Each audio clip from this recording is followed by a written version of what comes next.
আসসালামু আলাইকুম। আমাদের ২ নাম্বার যে এক্সপেরিমেন্টটা আছে সেটা হচ্ছে to study the absorption of beta particle and determine beta end point energy. যে সো এক্সপেরিমেন্ট নেম থেকে বলা যাচ্ছে যে আমরা একটা বিটা পার্টিকেলের কে অ্যাবজর্বার ইউজ করে তার ইন্টেন্সিটি 0 করে ফেললে তো সেখান থেকে কতটুকু অ্যাবজর্বার ইউজ করছে সেখান থেকে বোঝা যাবে যে এখানে ম্যাক্সিমাম কাইনেটিক এনার্জির বিটা পার্টিকেল কে ছিল এবং তার রেঞ্জ কত সেগুলা জানা যাবে। তো আমি আরো বিস্তারিত বলবো। তো এখানেও যে আমরা যে প্রসেসে কাজ করব সেটা হচ্ছে জিএম কাউন্টার দিয়ে জিএম কাউন্টারে হচ্ছে বিটা পার্টিকেল যখন এন্টার করবে তখন এখানে আয়োনাইজেশন হবে। আয়োনাইজেশন হওয়ার পরে এখানে হাই ভোল্টেজের কারণে টাউনসেন্ড অ্যাবালেন্স হবে পুরো এন্টায়ার টিউবে এবং সেখান থেকে আমরা একটা পালস পাবো। এই পালসটা কাউন্ট করেই মেবি কাউন্টারটা আমাদেরকে শো করবে যে এখানে পার্টিকেল অথবা যে কোনো একটা রেডিয়েশন পার্টিকেল এন্টার করছে বা তার উপস্থিতি নির্ণয় করা যাবে। ওকে, আমরা আমাদের মেইন যে পারপাস সেখানে চলে যাই। আমাদের মেইন পারপাস হচ্ছে এটা যে আমরা বিটা পার্টিকেল বলতে আসলে কি বুঝি। আমরা জানি যে প্রকৃতিতে নিউক্লিয়াসের মধ্যে নিউট্রন প্রোটনের একটা রেশিও থাকে, এটাকে আমরা এনজেড কার্ভ বলি। তো নিউট্রন ফোটনের রেশিও যখন একটা সার্টেন লিমিট ক্রস করে ফেলে তখন নিউট্রন হয় প্রোটনে কনভার্ট হয় অথবা প্রোটন নিউট্রনে কনভার্ট হয়, নির্ভর করতেছে যে কার অনুপাতে কার মানে নাম্বারটা বেশি। আমরা যদি ধরে নিই কোনো একটা নিউক্লিয়াসের মধ্যে নিউট্রনের সংখ্যা বেশি প্রোটনের সংখ্যা কম, তাইলে এই বিক্রিয়াটা হবে বা এই রিয়াকশনটা হবে আর কি। নিউট্রনটা প্রোটনে কনভার্ট হয়ে যাবে আর প্রোটনে কনভার্ট হলে সেখান থেকে চার্জের কনজারভেশন অনুযায়ী এই পাশে যেহেতু চার্জ জিরো, এই পাশে যেহেতু ফোটনের চার্জ যেহেতু +1, তাহলে ইলেকট্রনের চার্জ যখন -1 হবে তখন উভয় পাশে চার্জ কনজার্ভ থাকবে। আর নিউট্রিনো নামে একটা পার্টিকেল লিমিট হবে, সেটা মেনলি ৩টা কারণে হয়। সেটা হচ্ছে এখানে যে ইলেকট্রনটা বের হলো এটাকে আমরা বলতেছি বিটা পার্টিকেল, কিন্তু বিটা পার্টিকেল তো সবসময় সেম এনার্জি ইমিট করতেছে না, এটা একটা রেঞ্জ থাকে। আমরা জানি যখন একটা সোর্স থেকে বিটা পার্টিকেল ইমিট হয় তখন বিটা পার্টিকেলগুলার যে কাইনেটিক এনার্জি থাকে সেগুলো একটা রেঞ্জের মধ্যে থাকে, কারো বেশি কারো কম। তো কেন রেঞ্জের বেশি মানে বেশি কম কেন হচ্ছে সেটা সম্পর্কে জানতে গিয়ে নিউট্রিনো হাইপোথিসিস আসছে। তখন বলতেছে যে এনার্জি যেহেতু কমতেছে বাড়তেছে তার মানে এখানে ফার্দার কোনো পার্টিকেল আছে যে কিনা এই এনার্জিটা ক্যারি করতেছে। এই জন্য আমরা বলতেছি এন্ড পয়েন্ট এনার্জি মানে হচ্ছে ম্যাক্সিমাম কাইনেটিক এনার্জি যেটা বিটা পার্টিকেল পাবে সেটা এন্ড পয়েন্ট এনার্জি। তো সেক্ষেত্রে নিউট্রিনো এই এনার্জির কনজারভেশন অনুযায়ী নিউট্রিনোকে আনা হয়েছে। আরেকটা হচ্ছে মোমেন্টামের কনজারভেশন, সেটা যদি বলি মানে হচ্ছে একটা পার্টিকেল যদি এরকম থাকে তো সেখান থেকে যদি এইদিকে একটা পার্টিকেল এমিট হয় এদিকে, তাহলে নিউক্লিয়াসটা রিকয়েল হবে হচ্ছে এদিকে, এটাকে আমরা বলতেছি মোমেন্টামে কনজার্ভ বা লিনিয়ার মোমেন্টাম কনজারভেশন। কিন্তু দেখা গেছে যে না, এটা হয় না এক্সপেরিমেন্টালি। কিরকম হয়, এখানে নিউক্লিয়াসটা আসলে রিকয়েল যেদিকে হওয়ার কথা তার থেকে অন্যদিকে হয়। অন্যদিকে হইলে কি হবে, তার মানে হচ্ছে এই দিকে কোনো একটা পার্টিকেল ইমিট হচ্ছে। আমি আগেরটা মুছে দিচ্ছি। হ্যাঁ, তার মানে হচ্ছে এদিকে যদি বিটা পার্টিকেল যদি এদিকে ইমিট হয় এবং রিকয়েল যদি এদিকে হয় তার মানে এদিকে কোনো একটা পার্টিকেল ইমিট হচ্ছে। তো এই হাইপোথিসিস ধরে আমরা বলতে পারি এদিকে যে পার্টিকেলটা গেছে সেটা হচ্ছে নিউট্রিনো। আবার হচ্ছে স্পিন কনজারভেশনের জন্য বা এই উভয় পাশে স্পিন, এখানে হচ্ছে আমরা জানি এগুলো সবাই হচ্ছে ফার্মিয়ন, তো এদের half integral spin half spin আছে। তো নিউট্রনের হাফ স্পিন, প্রোটনের হাফ স্পিন, ইলেকট্রনের হাফ স্পিন এবং হাফ স্পিন কনজার্ভ রাখার জন্য এখানে অ্যান্টি পার্টিকেল বা নিউট্রিনো, এন্টি নিউট্রিনো বা ইলেকট্রন নিউট্রিনো ইমিট হয়, সেটা আমরা হাইপোথিসিসলি ধরে নিতে পারি এবং সেটা এক্সপেরিমেন্টালি পরে প্রুভ করা হয়েছে। তো ওভারঅল যদি আবার বলি বিটা ইমিশন কেন হয় সেটা হচ্ছে প্রকৃতিতে অ্যাটমে নিউক্লিয়াসে প্রোটন এবং নিউট্রনের ইমব্যালেন্স যদি হয় তখন সেক্ষেত্রে নিউট্রন বেশি হলে নিউট্রন ফোটনে কনভার্ট করে, সাথে বিটা পার্টিকেল ইমিট হয় চার্জের কনজারভেশনের জন্য। আর নিউট্রিনো মূলত 3টা জিনিসের জন্য ইমিট হয়, এনার্জি, মোমেন্টাম অ্যান্ড স্পিন, মানে linear momentum and angular momentum.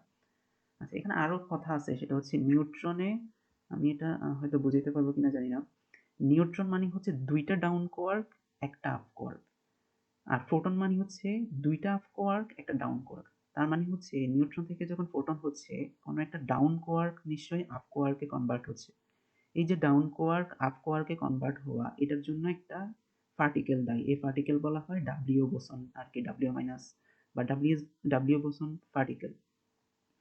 ওকে, তো এটা মেইনলি ওই যে আমরা বলি না যে বিটা পার্টিকেলের ইমিট হওয়ার জন্য যে মানে ইন্টারেকশন দেয়, আমরা পার্টিকেলের 4টা স্ট্রং ফোর্সের কথা জানি, সেটা হচ্ছে বা ফান্ডামেন্টাল ফোর্সের কথা জানি।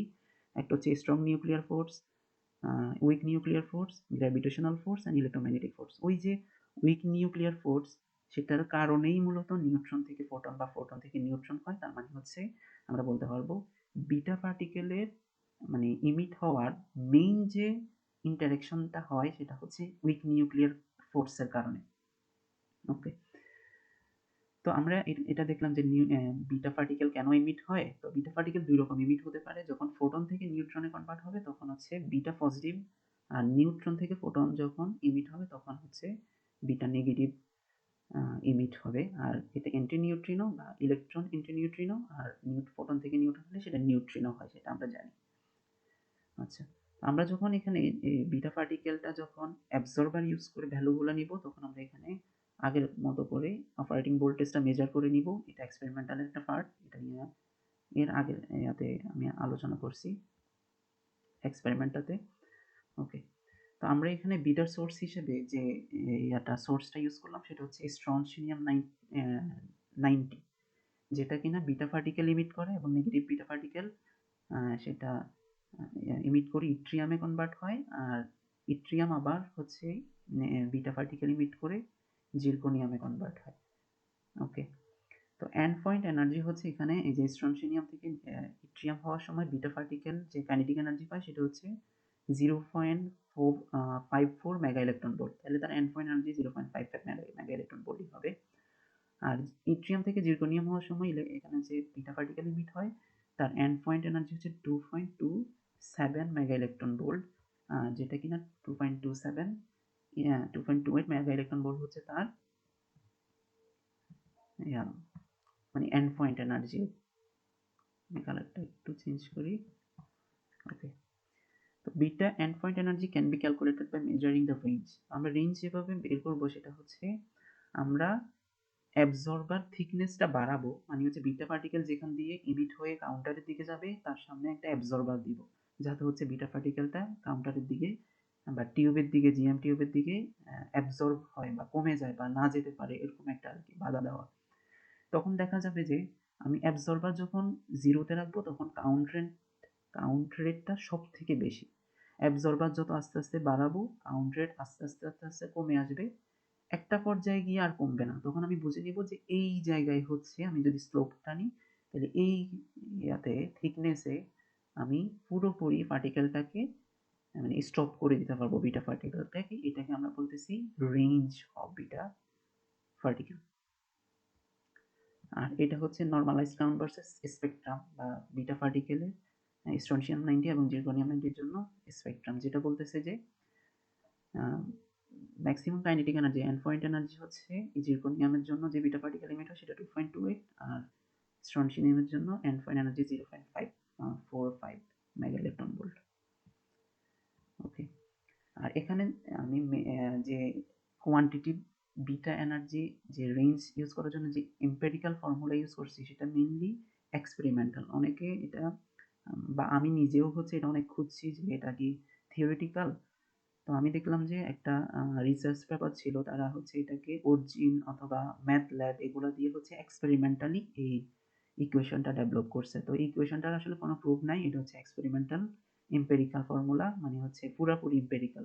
এখানে কিছু ইকুয়েশন ফিজিক্সে থাকে সেটা হচ্ছে সেমি এম্পেরিক্যাল আর একটু হচ্ছে থিওরিটিক্যাল।